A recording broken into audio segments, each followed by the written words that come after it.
bu mehrni, bu e'tiborni, bu xislatlarni hammasini faqat sizda ko'rdim.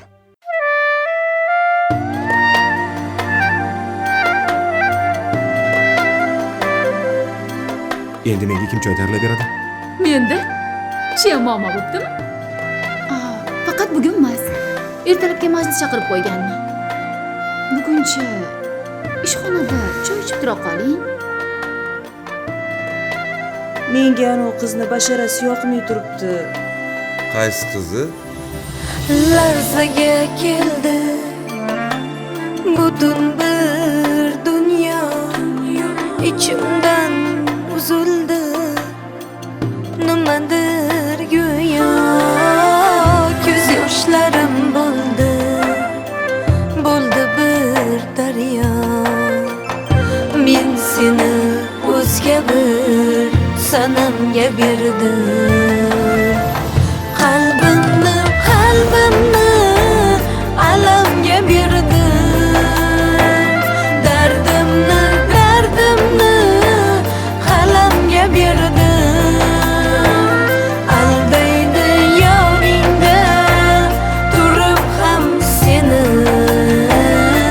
o'zingdek bevafo sanamga berdim. Men seni qoshlari qalamga berdim. Komila, nega unaqasiz? Qanaqa? Yo'q qilamiz uni.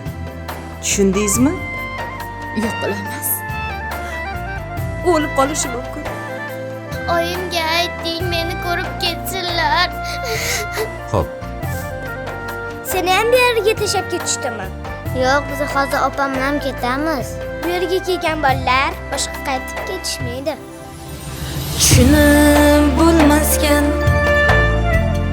yurak ishiga aytolmayman dardim biror kishiga.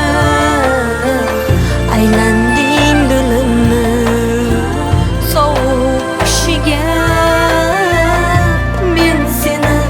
Men seni kimlarga berdim? Qalbimni alamga berdim, dardimni qalamga berdim. Aldaydi yoringda turib ham seni, o'zingdek bevafo sanamga berdim. Qalbimni alamga berdim, dardimni qalamga berdim. Aldaydi yoringda turib ham seni, o'zingdek bevafo sanamga berdim. Men seni qoshlari qalamga berdim. Nimalar deyapsiz?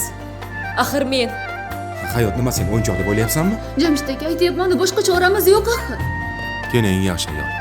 Shuning uchun ham yaxshi ko'raman. Hech kimga alishmayman. Nima gunoh qildimki shunchalar jazoga loyiqman? Nimaga? Nima qildim? Komila, sizga hozir yig'lash mumkin emas.